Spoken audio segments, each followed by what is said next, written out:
Namaste, myself Dr. Gopal Lohia from Dombivli. आज हम बात करने वाले हैं एक बहुत ही अच्छा मेडिसिन जिसका नाम है हॉली, HOLLY।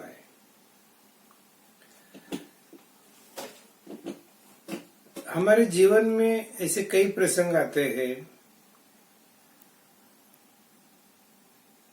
कि जो हम लोग साथ में रहते हैं मिलजुल के, इसलिए वो आते हैं।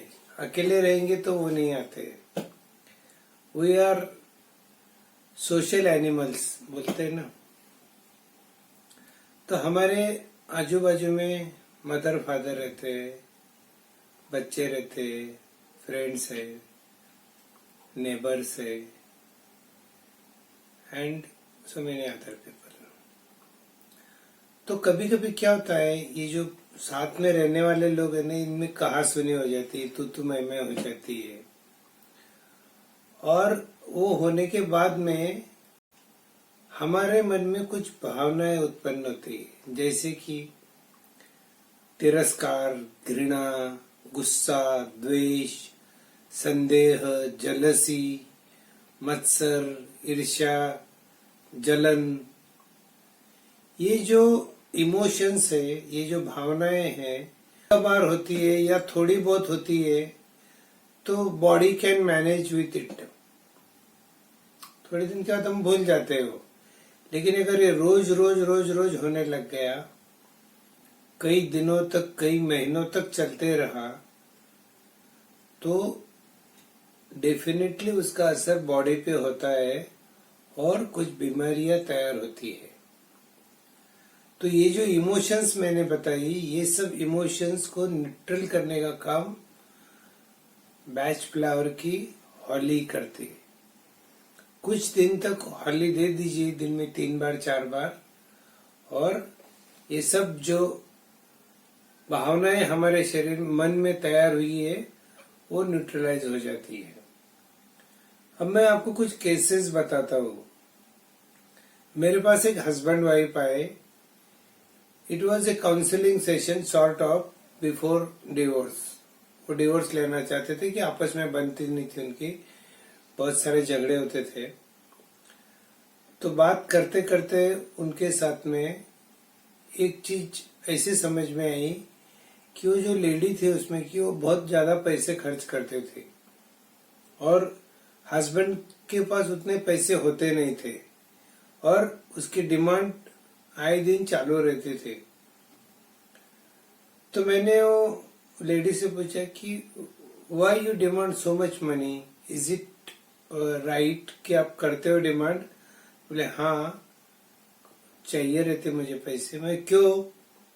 तो वो बस चाहिए रहते बोलते, संसार है, कुछ चीजें लेनी रहती है।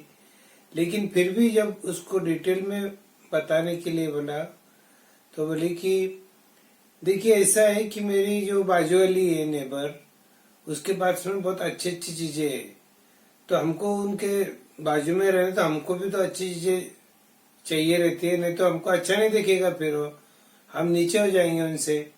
तो ये क्या हो गई? ईर्ष्या की भावना है। और वो हर बार उसने कुछ भी लिया तो उससे अच्छी चीज ये खरीदना चाहती थी। बाजू वाले बोलो या उसके फ्रेंड्स में किसी ने आईफोन खरीदा तो उससे आगे वाला आईफोन इसके पास में होता था। मतलब शॉर्ट ऑफ ये था, हॉली देने के बाद में ईर्ष्या की भावना उसके दिमाग में से ही निकल गई, वो शांत हो गई, कम खर्चा करने लग गई, और उनका लाइफ भी काफी अच्छा हो गया। पूरा तो खत्म नहीं हुआ, लेकिन काफी बेटर।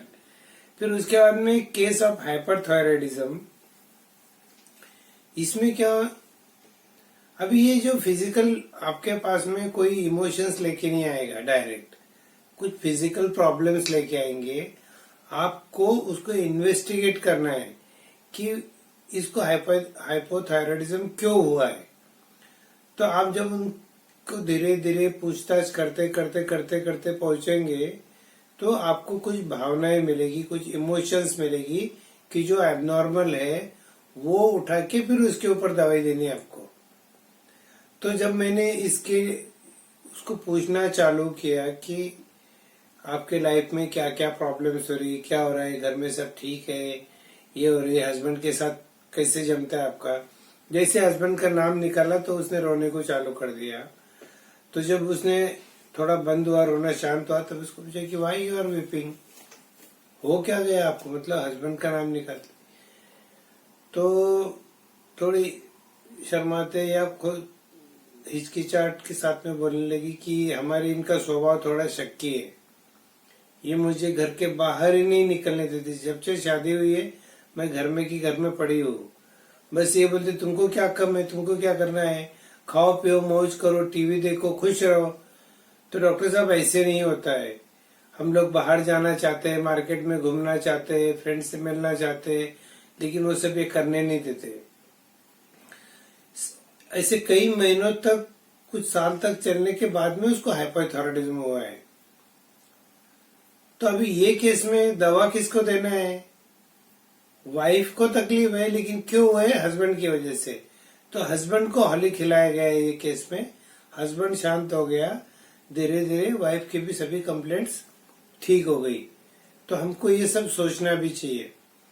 फिर ऐसे ही और एक केस में एक लेडी आई थी कि जिसको प्री मेंस्ट्रुअल टेंशन, पीरियड्स के पहले जो स्ट्रेस आता है, कुछ चिड़चिड़ होती है, थोड़ा डिप्रेस लगता है, पीरियड्स के पहले पेट में दुखता है, या बहुत सारी ऐसी चीजें होती है, बॉडी पेन होता है, कुछ करने का मन नहीं करता है, रोने का मन करता है, ऐसा बहुत सारी लेडीज में होता होगा। वो लेके वो मेरे पास आई। फिर जब उसका history taking is very important. आपको कभी भी इमोशंस तक अगर पहुंचना है तो धीरे धीरे धीरे धीरे पेशेंट के साथ में बातचीत करना होगा, उसमें से इमोशंस निकलते जाएगी। तो इसमें क्या था, उल्टा था। वो लेडी ने उसके हस्बैंड के ऊपर डाउट लेती थी कि इसका कुछ चक्कर है बाहर, ये किसी से बात कर रहा है, ये किसी से चैटिंग कर रहा है। बाहर भी जाएगा हस्बैंड तो हमेशा वो उसको कॉल करते रहेगी हर एक एक घंटे में। तो इससे क्या हो गया कि उसके लाइफ में पूरा स्ट्रेस हो गया, 24 घंटा टेंशन में रहने लगी, और उसका बॉडी इतना सेंसिटिव हो गया कि उसको सब कंप्लेंट्स चालू हो गई। हाली देने के बाद में वो बहुत शांत हो गई, बहुत सेटल्ड हो गई, मतलब ठीक ही हो गई। तो ऐसे ही कुछ किस्से रहते हैं कि जो घर घर में चालू रहते हैं। सास बहू में तो ये बहुत ही फेमस है, तू मैं होते रहती है। तो अगर ये तू मैं के बाद में कोई भावना तैयार होती, तिरस्कार की भावना, गुस्से की भावना, ईर्ष्या की भावना, या बदला लेने की भावना, तो भी हम हॉली दे सकते हैं इसमें। अगर बहुत सारे फिजिकल सिम्टम्स जब भी पेशेंट लेके आता है, जैसे सर दर्द है, एसिडिटी है, चक्कर आना है, कमर दर्द है, स्पॉन्डिलाइटिस है, और कुछ ऑटो इम्यून डिसऑर्डर्स है कि जो हम लोग बहुत बड़ी बीमारियों में गिने जाते हैं, उनकी भी जब हम लोग डिटेल केस टेकिंग करते हैं तो उसके पीछे कई भावनाएं निकल के आती है कि जिसमें हॉली इंडिकेटेड रहता है। तो इसको हॉली देने के बाद में उसके फिजिकल मन तो शांत हो ही जाता है, फिजिकल सिम्टम्स भी शांत हो जाते हैं। तो आपको वो भावना तक पहुंचना है, पहुंचने के बाद में ही दवाई देना है।